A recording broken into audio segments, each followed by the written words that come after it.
there are principles within the kata that can be taken out and utilized.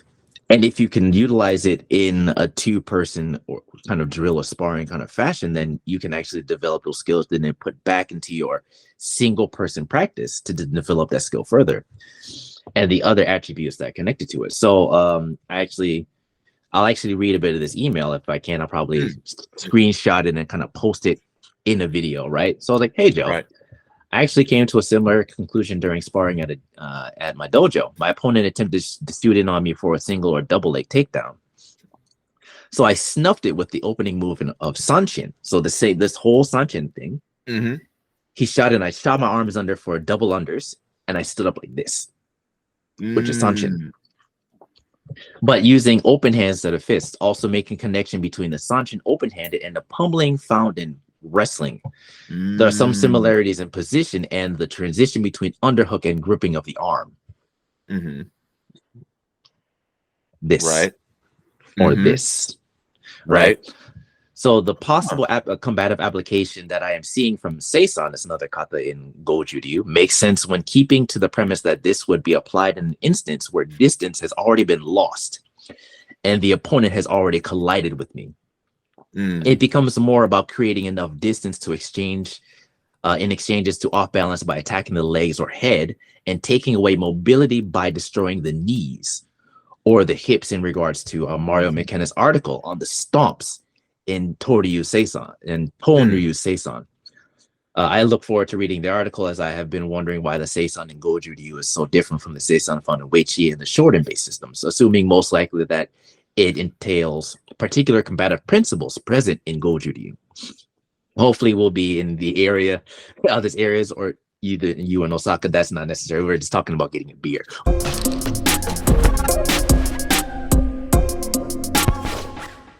What else can we talk about? We've hit on the Bill Wolf thing. Oh, you were talking about attributes. Yes. I was talking about attributes, and we didn't get a chance to talk about that.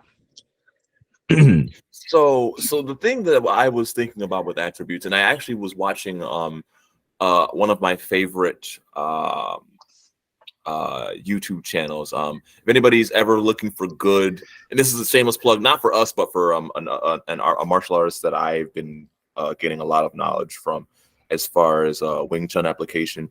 For anybody who's looking to understand Wing Chun from a practical and out of the box semi point of view, Adam Chan Kung Fu Adam Chan changed my life as far as understanding Wing Chun from a practical perspective. And I say I dog on your live by this gentleman's videos. I'm still hoping that one day we can get Adam Chan on the show. So Adam Chan, if you're watching this, if you happen to watch this episode, please know that we still would love to be able to have you. We're just trying to figure out, we would love to be able to figure out with you what your schedule is so that we can get you on the show. And the last time we sent him an email, it's like we got a reply, but it's like he's busy. He's got his own podcast now. He does. I saw that now. So he's got a podcast. Plus, he's filming training videos and modules and stuff all the time. The man's very busy. But for anybody who's looking up good Wing Chun content, Adam Chan Kung Fu is a good place to start. But I was watching one of his videos about understanding, and it really got me trying to understand the idea of what forms are actually supposed to be used for. And there was a part in the in one of the videos where he was talking about, instead of looking at them as like the forms as moves to use in the ring and in the street and stuff like that, instead think of them as principles to understanding combat, not moves, not the Wing Chun punch and the Tanda and the Chun Choi, like no, not that, but understanding what is the principle behind the movement. How do you extract that principle and then build the key attributes of that principle in your workouts? So focusing your training towards building the attributes behind the movements that you train, and then when you apply it to the forms, because you've been in the back building, okay, let's say for example, tendon strength. Like one of the biggest aspects of like the Wing Chun punch is the strength of your I believe tendons or ligaments. I'm not a bio person, so please people correct me if I'm using the wrong terminology here, but the Tendon strength, the ligaments and the tendons, to be able to get that snap for the punch, understanding what exercises you can utilize to build those things. And then you have other like what exercises can you use to build those specific muscle groups so that you can make that attribute of your art stronger, make that attribute of your stance work stronger, how your the technique on how to be able to understand how to throw your tansao rather than just kind of moving it into place in whatever concept, really understanding like the snap and throwing it rather than just setting it into place and maintaining structure. So a lot of good nuggets. But when you talked about attributes, it really got me thinking about how understanding the principles behind the kata or pums or I think it's talo or whatever name they're called, but understanding the principles and why that move is what it is, rather than what the move is, really does play a very strong part in how somebody trains. Because if you're just training to train, like if you're doing like weightlifter training for martial arts, yeah, you're building attributes, but you're kind of building everything in like an aggregate way, rather than like, okay, I want to make my chung choi very strong, or I want to make my gedan burai have a snap. Sorry, that was supposed to be a low block, not a high block. Forgive me, guys. Like how to make, like, give my gedan burai that snap, when I'm trying to execute it, or make sure it has a certain structure so that when it makes impact with the person's kick, or when it's passing a punch out of the way, it has that effect, the desired effect. And really understanding, focusing on the attributes really helps you to fine tune the things that make your martial art a strong martial art, rather than just training everything overall and just kind of hoping that it's training whatever it is you're getting. I guess specialization. Forgive me. I feel like I'm rambling a little bit, but not really. I'm kind of going off of the kind of conversation about attributes and taking the principles from the kata. So like there's kind of like two things that I probably wanted to touch on just to kind of jump into this aspect of the conversation. It's just like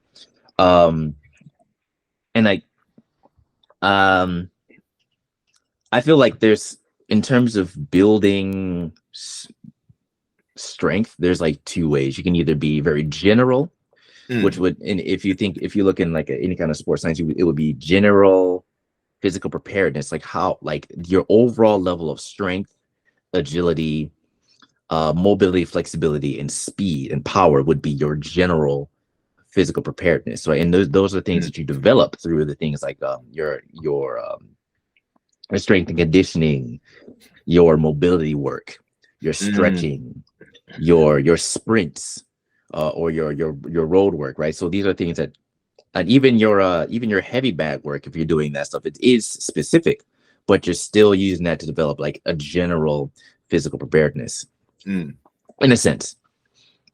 And then you have your more sports specific preparedness, right? And so your sports specific preparedness would be the things that you use to increase or to improve the attributes that are specific to your sport. Now, if we take out the word sport and put martial art, it's the same thing. Right. And so if we look at the general being your weightlifting, everything, and your specific being your work with like the Mukenjong would be specific. The work on the Makiwara, if you're working on, or your Japanese karateka, would be specific. Your work with the double and bag or the focus mitts or your sparring would be specific, right? Right. And so we have those two things that develop. They both develop aspects that are necessary for an athlete and or for a martial artist, right? Both are necessary. One, I don't want to say that one isn't necessarily better than the other, but you need both. Mm-hmm. Right. They work in an interconnected fashion. Yeah.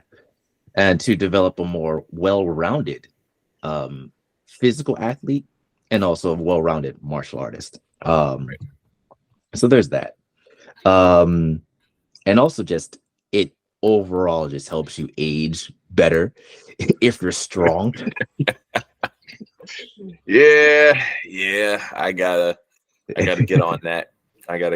That's the kind of training that I really want to try to get into, the longevity and building the permanent longevity in my limbs, and that permanent, that, what do they call it, that old man strength. That old man strength. I'm and obviously I'm not like old, but I'm 33, but still I want to start building into that now, so that by the time we get to that old man strength level, we're not trying to play catch up. I've been trying to build old man strength for a while with I've been doing a lot of body weight whenever I can. I've always been a proponent of body weight exercises, and then I did have the stint with weightlifting. I still weightlift, but I do more kettlebells now.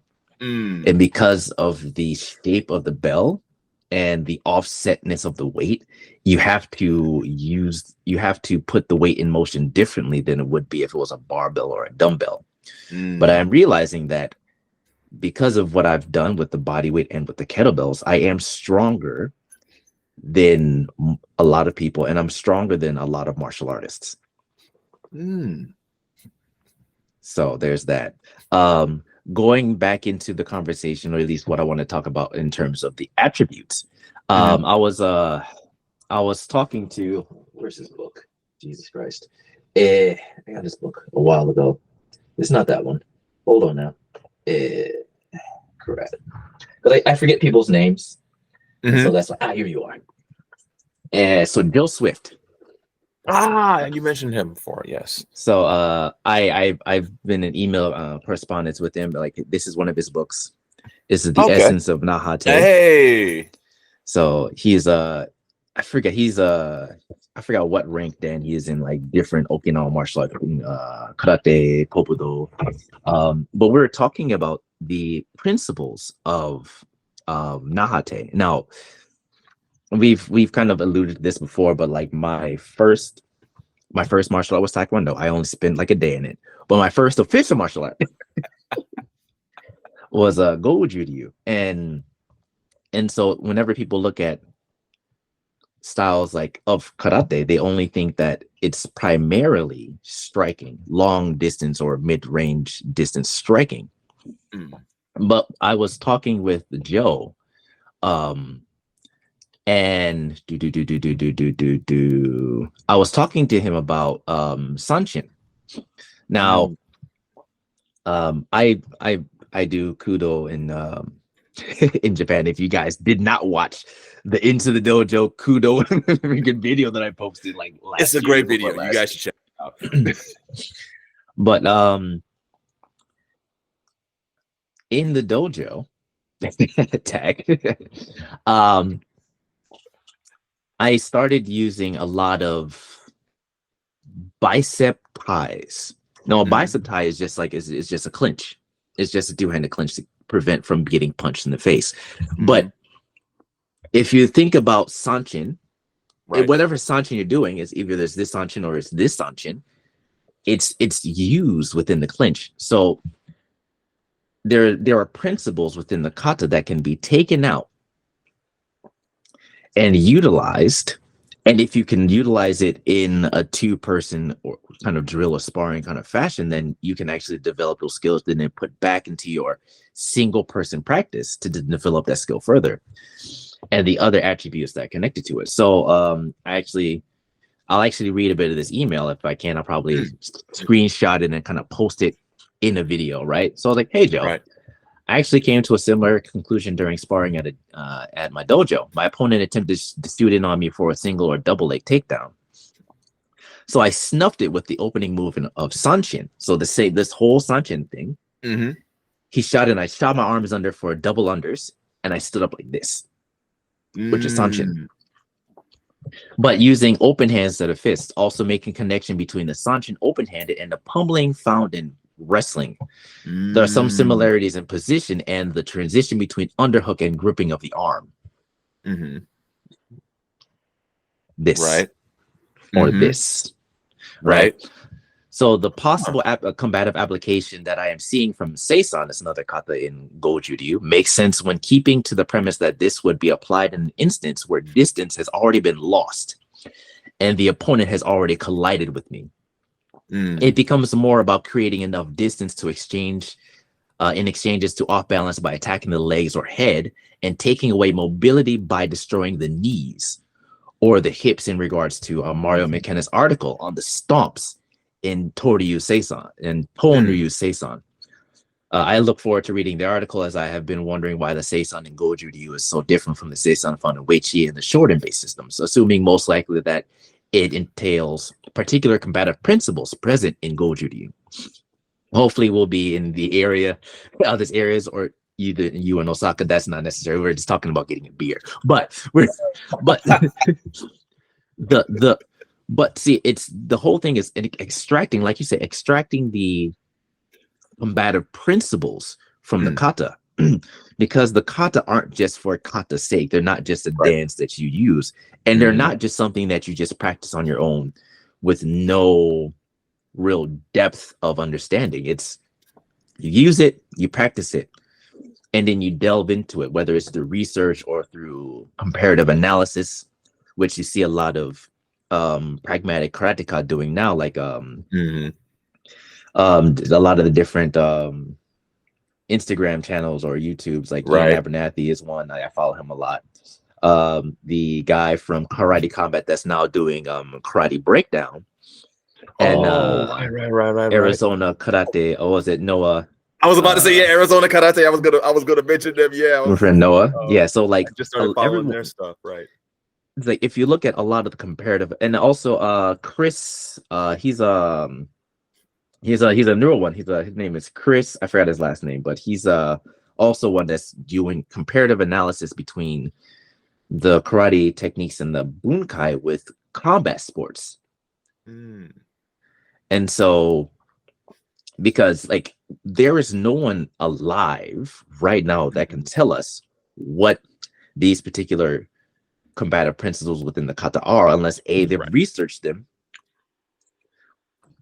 or they're asshole, they've just been fighting for like 10, 15 years of their lives. Well, hold on. Why they gotta be an asshole now? Because they could have just been somebody who, learned from a very old school kind of master. Why they immediately gotta be like the most obnoxious form of that? I don't mean as a form of disrespect, but if you get into way too many fights and it's not a profession, or you're not protecting something or someone, why are you getting into so many fights? I mean, he could just be a very unlucky person, man. Just like wherever you go, he just got the face that people want to punch. He got that what's that game? He's got that Kazuma Kiryu effect from Yakuza. Like wherever he goes, people just run up and be like, "Hey, man, you want to fight?" Hey, man. All right. None of you did it. Okay. Anyway.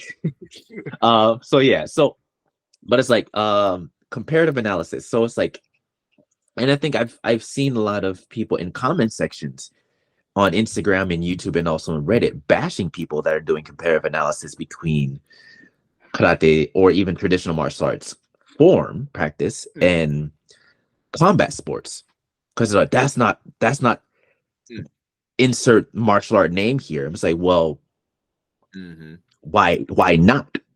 Why can't it be that? And so I feel like just I feel like people are limiting themselves to just what they're told or what their senses are telling them. I don't want to tell you that your sensei is telling you, or your teacher or your coach, whoever is telling you wrong, but if you're practicing martial arts or combat sport, you're practicing to develop yourself. And then at some point, this will become your practice, not your teacher's Right. practice. Mm-hmm.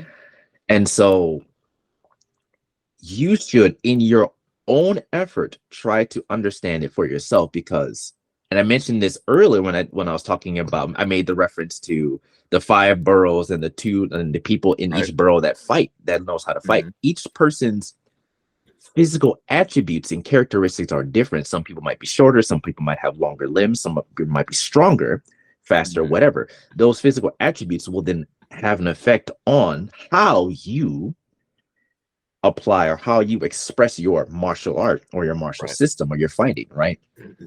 And so your sensei might fight one way because of a physical attribute that you can't do because you lack that physical attribute. And so Right. it is better for you to do the research and find out ways to, how can I make this thing in this box fit me, not how can I fit into this box. Right.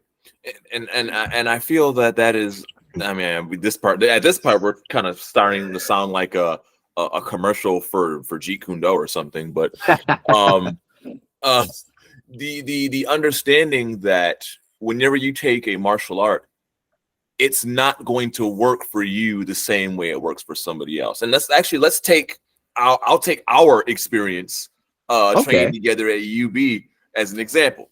So so we can, for and we those, can include everything: physical attribute, mhm, length, size, strength, everything, so that people can right. get a better understanding, right? So for just for context sake, I am 6 feet, 6 feet one. Manny, how tall are you? I am 5 foot like 7, 5'8". I am short. So just to give you guys context at the height difference between me and Manny. When I began training under Manny at university, that's how we met, by the way, for anybody who's new to the show. Me and Manny have been training together since 2009. Yeah, since Um, 2009. and Manny, we became good friends, basically brothers at this point, but we also were brought together because of our martial arts relationship. Manny essentially is my sensei. I say it in like he doesn't like the term, but he's essentially been somebody that I've trained very heavily with, and a lot of my martial arts knowledge, outside of the things that I gathered in my own time, is built on the foundation of concepts that I learned under Manny. So let's kind of, I guess, put that context in there. But one of the things that was very interesting about when me and Manny began training together, and as we began like learning training Sanda and such like that, was the fact that there were certain techniques that worked for Manny that when I tried them, I either it did not work or it got countered very easily for me. And this was because of the fact that there were certain attributes that, and the same thing would happen for certain moves for Manny in regards to me. For example, because I have very long limbs, I have a very large wingspan, I have very long legs. It was difficult for Manny when we would spar often. Sometimes, I'll say sometimes, I wasn't going to say oftentimes because you have better head movement than I do. It would be difficult at first for Manny to get close to me because Manny's wingspan is not as long as mine. So for me, when we would spar, I was guilty of always using, at the very, very, very beginning, I was guilty of using my feet a lot to try to keep Manny from getting close to me. And Manny To can bring give in you a a this whole story. story. Like Manny can give you a whole story about about how and why that changed. But just to keep it from going off on a tangent, because I could feel the tangent coming. Hmm. I would, at first it began, I would always utilize my feet because of the length to try to keep Manny from being able to get in the distance, because I know that if Manny was able to close the distance, a lot of the things that I needed to know about close combat, I did not have those attributes built. So once he's able to close the distance, it didn't matter what I was going to use. He was going to tear my ass up.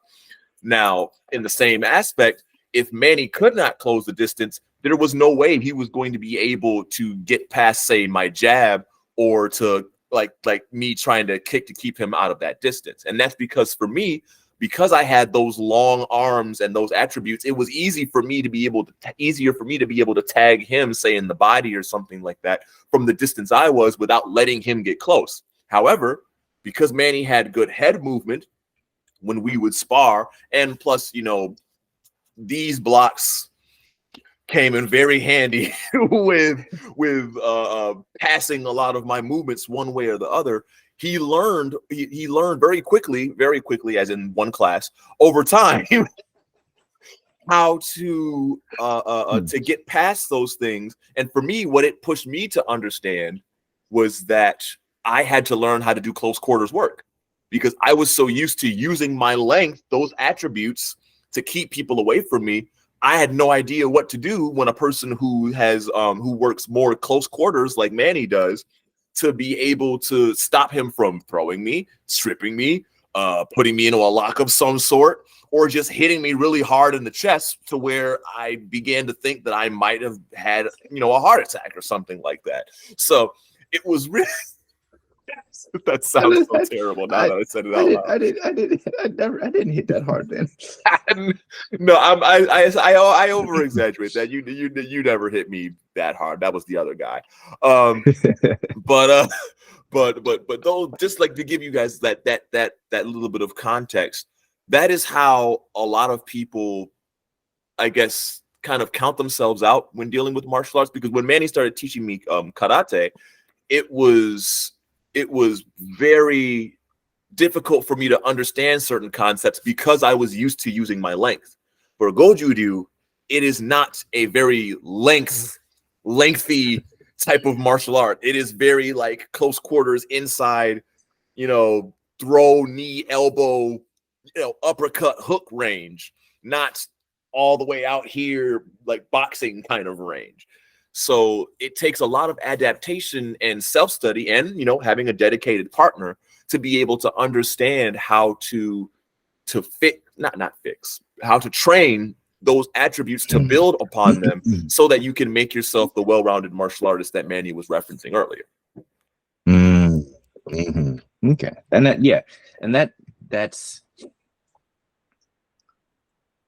one of the things that I feel like it's in a sense missing within the traditional sphere of martial arts, but it's not so in the combative sports aspect, or even in the combatives, right? And so that's one of those things that is lacking within a particular, I don't want to say complete lacking as a whole, but it's lacking in some aspects in that community. Not sure why, because we have access to the internet. Like you can, I'm giving people the benefit of the doubt. That's why I'm saying I'm giving. Well, I know why. I'm like Negro. You know exactly why. I know why. But it's just a click or a book, literally a click or a book away for you to find this information, right? But yeah, and it's that's that. So.